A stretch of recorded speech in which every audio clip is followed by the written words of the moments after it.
نصیحت کرنے والا امانت دار، یعنی جو اللہ کی طرف سے مجھے پیغام آتا ہے، جو نصیحت ہے تمہارے لیے، وہ پیغام ظاہر ہے اللہ کی طرف سے جو ہے وہ نصیحت ہی ہے کہ برے کام نہ کرو اور سیدھے راستے پر آ جاؤ. تو اس میں کوئی بھی اپنے آپ سے ملاوٹ نہیں کرتا، امانت کے ساتھ تو اس کو امانت سمجھ کے تم لوگوں کو ٹھیک ٹھیک پہنچاتا ہوں، یعنی تم لوگوں کا خیر خواہ ہوں، اس میں کوئی رد و بدل و تبدیلی نہیں کرتا. یہی خیر خواہی ہے نا کہ جنت کی طرف لے جانا ہو. جو دوزخ کی طرف لے جائے تو وہ دوست ہی کیا، وہ قرابت ہی کیا، وہ محبت ہی کیا، جو دوزخ کی طرف لے جائے.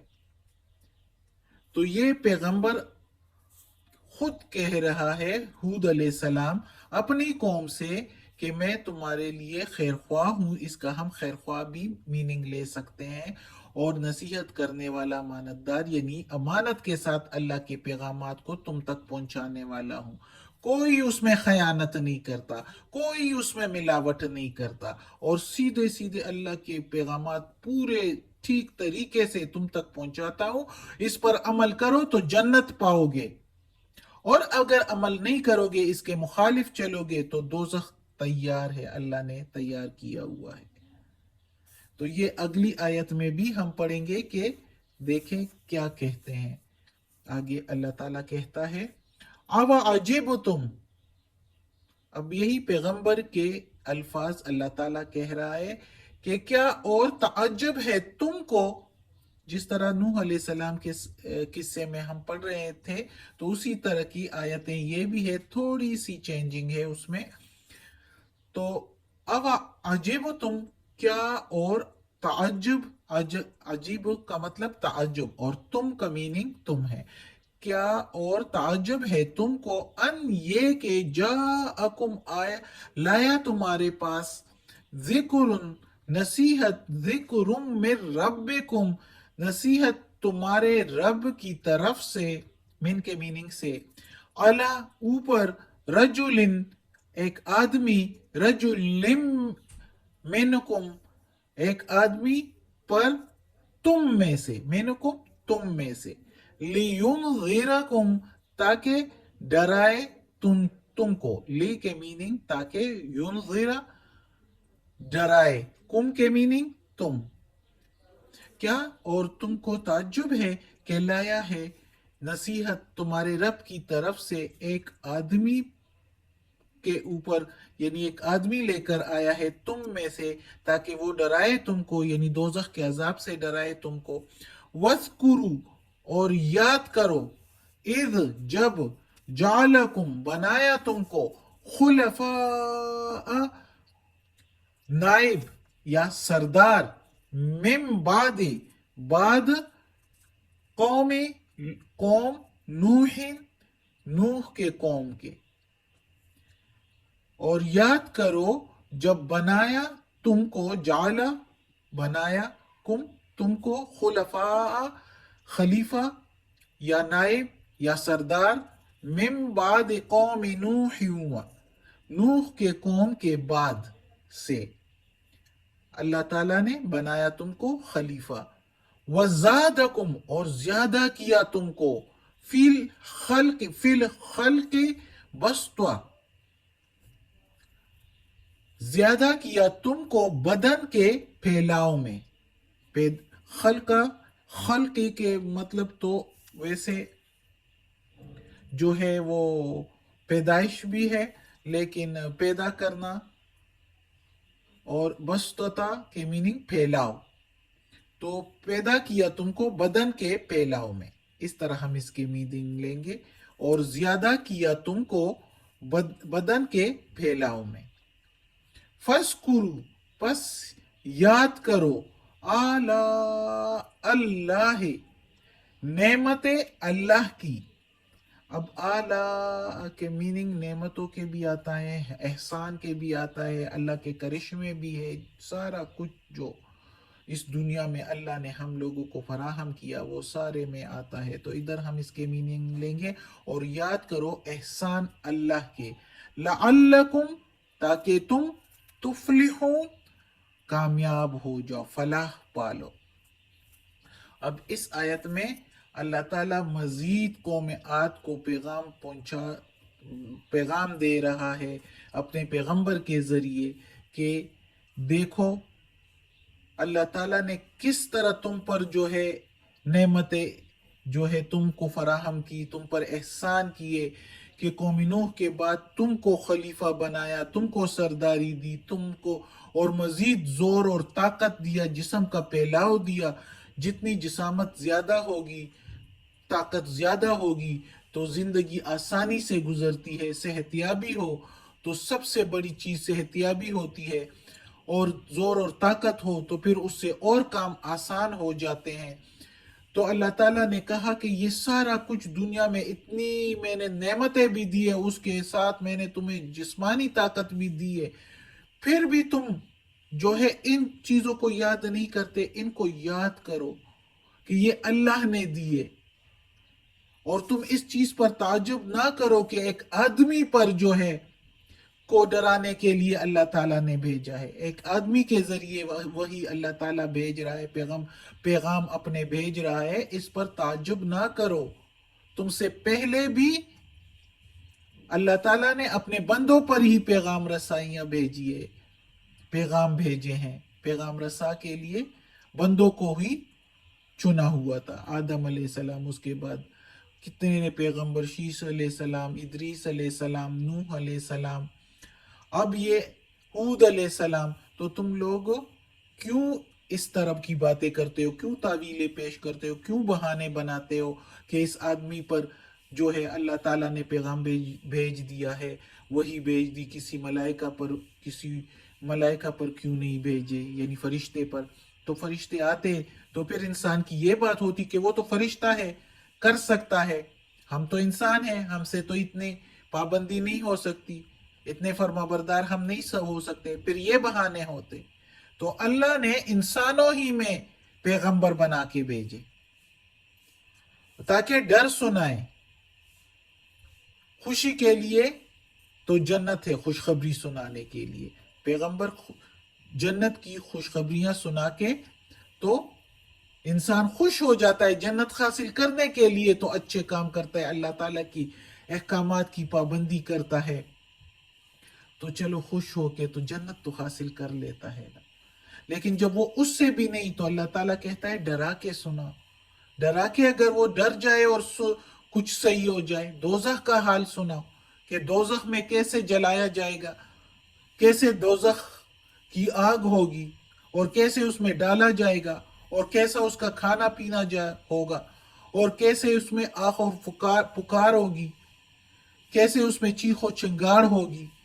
استغفر اللہ، اللہ بچائے دوزخ کے عذاب سے۔ تو یہ اللہ تعالیٰ یہ ڈرانے کے لیے ایک آدمی کو بھیجنا، یعنی پیغمبروں کو بھیجنا ڈرانے کے لیے، تو ڈرانا یہ ہے کہ دوزخ کے عذاب سے ڈرو اور نہ کرو برائیاں۔ اللہ نے اپنے سب انسانوں کو برابر پیدا کیا، اگر کوئی غریب ہے، کوئی امیر ہے، یہ الگ بات ہے، یہ اس کے لیے آزمانا ہے، کسی کو غریبی میں آزماتا ہے، کسی کو امیری میں آزماتا ہے، کسی کو طاقت میں اور کسی کو کمزوری میں۔ تو کسی کا مذاق نہ اڑاؤ، وہ مذاق اپنے لیے بھی برا بن سکتا ہے۔ اگر کوئی مرد کا اڑائے، کوئی عورت کا اڑائے، تو یہ اس کے لیے خود مصیبت بن سکتی ہے۔ اللہ بڑا نگہبان ہے، وہ سب کچھ جانتا ہے اور دیکھتا ہے۔